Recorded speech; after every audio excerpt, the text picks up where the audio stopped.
Okay, let's go plow some snow.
Get stuck.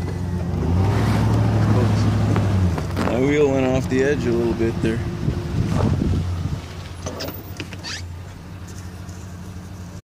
Well, there's the river, and it's snowing just a wee bit, but you can see across the river, and we can see the sun, so I don't know where the snow's coming from, but it'll stop soon. I think it's like a fog.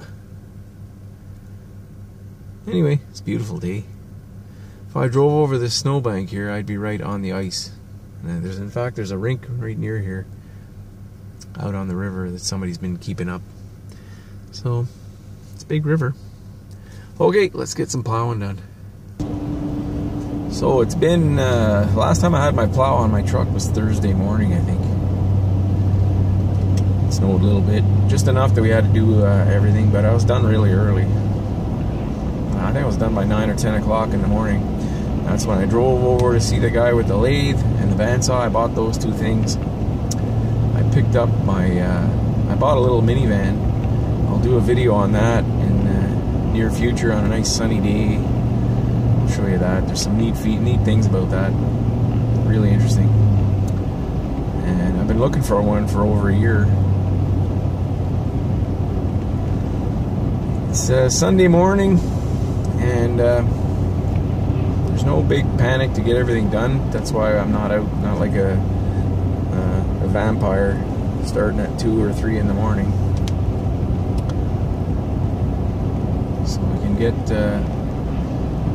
get everything done today in daylight hours, although it takes time away from the family because they're awake right now, but at least I'll go to bed at the same time as them tonight. And the forecast looks good for next week. I won't be working too much. Oh, I picked up a manual for the, I found one on vintagemachinery.org. If you have old machinery, that site's got thousands of manuals and information. And I didn't find the exact manual. It's a 90, what is it here? I got it right here. It's a 3991 manual. And the model I have is a 3996. So it's not quite the right manual, but I flipped through the whole manual and it looks identical. So I bet you 90-95% of the parts are the same. Maybe even 100%, but who knows? Maybe the motor was different or something like that, which is kind of irrelevant. So I got that. I could have bought one on eBay, the exact manual I need for about $25 plus shipping, but I didn't want to buy anything if I didn't need to. And I looked through eBay for parts for that, and there's an abundance of parts for those old lathes. They're not cheap. The set of gears for that is I think $200-300. A chuck is around the same thing, $200 and up. It's a 1.5 8 threads per inch.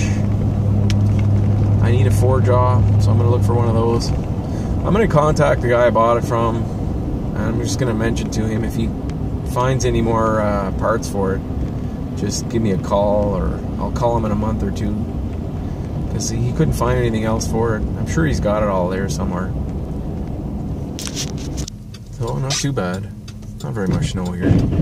I think with the sun this will be all melted off in no time at all. If the sun pokes through, got some thick cloud cover floating by now. But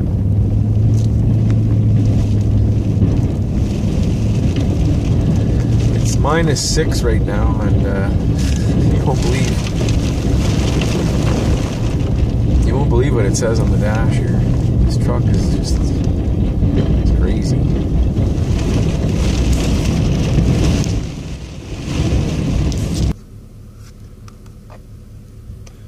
So there it says 17 right now. 30 seconds ago it was above 20. It was like 27 degrees. With a plow on a truck, you've got a reading of the temperature behind the plow, which doesn't allow the air to flow through the rad.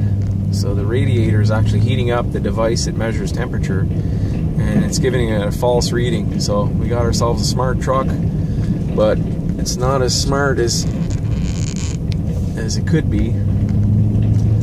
I'm not planning on relocating that sensor. I don't even know where it is. Probably in behind the bumper somewhere.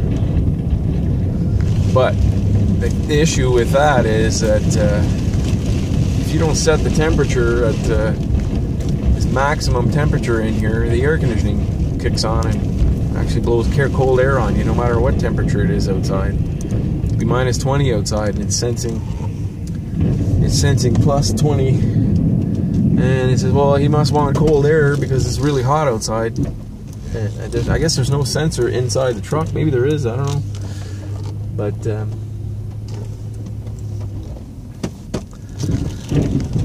so it's a pain. It's a pain. When the plow's off the truck, everything works fine, but with it on, it's not so great. So one of the things I gotta deal with.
So I took some parts off my my Bridgeport mill and I soaked them in Evaporust. I was out at the Busy Bee, the local machine tool place, and bought a jug of that, big 1 gallon jug. Soaked it last night and didn't all come off. We have to give it another 24 hours, I guess. But it's really rusty. I don't know if I should have bought that thing, but it's the price was right, and I got till spring to get that up and running there. I'd like to get it running before summer starts. It'd be nice. Needs a lot of work though. I'd like to get a DRO for it, digital readout, and I'd like to also I'm going to need a variable frequency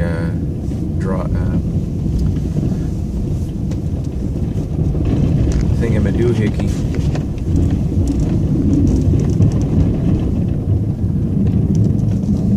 It's a 3-phase motor on that. I don't really want to change the motor. So lots of guys out there say they're great, but I've never owned one, so we'll see. We shall see. There's only one set of tire marks over here, but the rest of the place is like packed down. There's ice everywhere where they've driven on. It's the problem with snow, these fluctuating temperatures above and below zero. The outdoor rinks are terrible. Never seen them so bad as this year. And ideally for most snow contractors prefer really cold weather, minus 10 or colder Celsius, because then you don't get ice.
Out there. Not much snow, but it's enough to have to do the whole place. This is the view I have. Not much of a view.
whiter than white.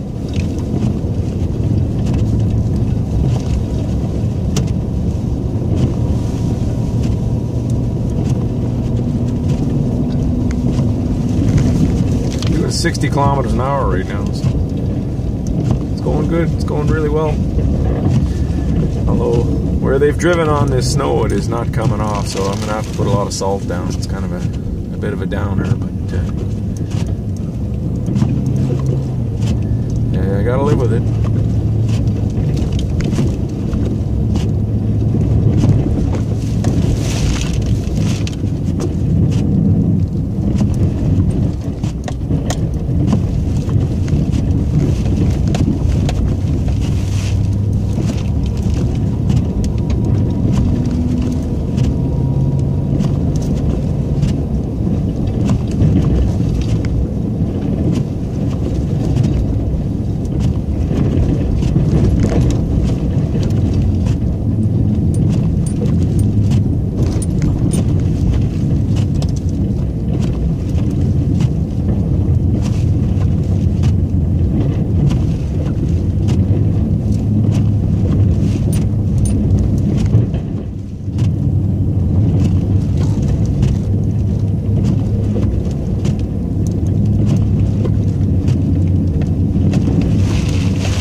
Whoa!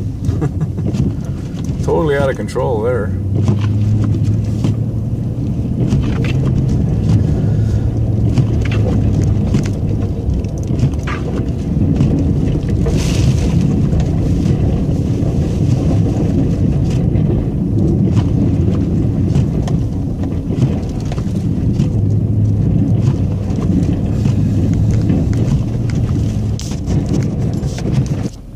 Okay, I'm going to time how long it takes to do this parking lot, and I tried putting my stopwatch in front there, but I don't think you can see it. You got to trust me.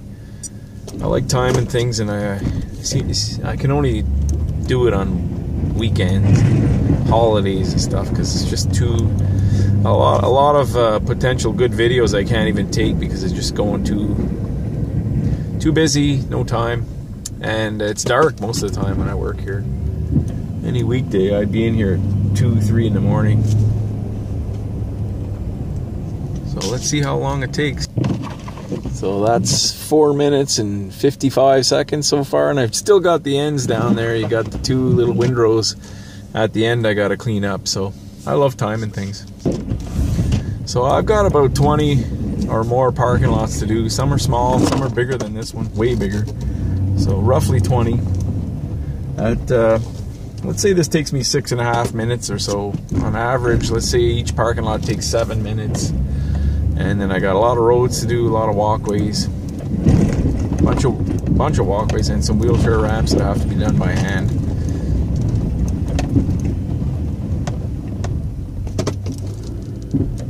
If we had 12 inches of snow, that same parking lot would take 20 minutes, maybe 25 minutes with the biggest machine I have. So that just goes to show you how much time it takes. 12 inches, that's 30 centimeters of snow. That's a lot of snow. And a normal snowfall, a decent one, 15, 20 centimeters, 6 to 8 inches.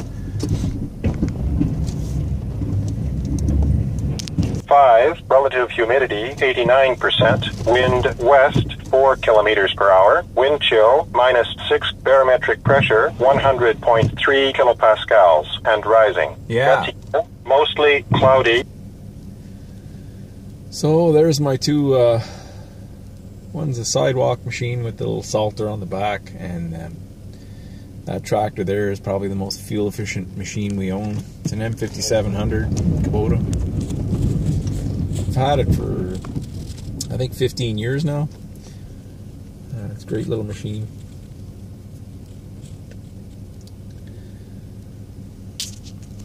So when you've got a local weather line you can call, I do that all the time, and they give me the most important thing I want to hear is the barometric pressure. Once I hear it's rising, you know that any bad weather's moving out, because you're going to get clear skies with higher barometric pressure. So wind speed, barometric pressure. I check the radar. Anyway, a few things I do. So I've been doing that for 20 years now. I've been calling that number. I know it by heart. And very reliable source. Every hour they update the weather, temperature and barometric pressure, wind speed. All right, well, thanks for watching, and don't be shy to give me a thumbs up or leave a comment. Thank you. Oh, here's the copy of the Atlas. It's a manual. It's not the right one. It's a $39.91.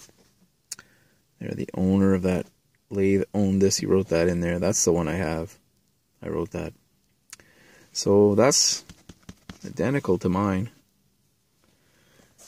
This is the one I need. This is the manual I found on eBay for $25 or something.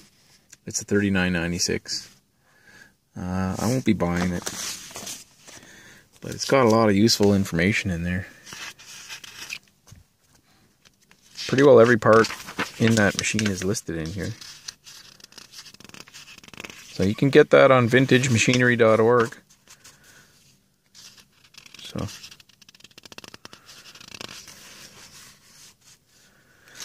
I don't know if you're interested in that sort of thing, but I don't have the change gears. So different threading. I could do a lot of threading on it, but there's some operations I won't be able to do because I don't have everything. And there's the underneath drive. It's got two belts, and the one that's got the motor on the table, it's got this set up. That's what Tubal Cain has. He has one like that. Mine's the other type here. So it's pretty great to be able to find that so easily on a website and copy it and for free. 40, 50-year-old lathe. And a lot of parts are still available. So there's the change gears.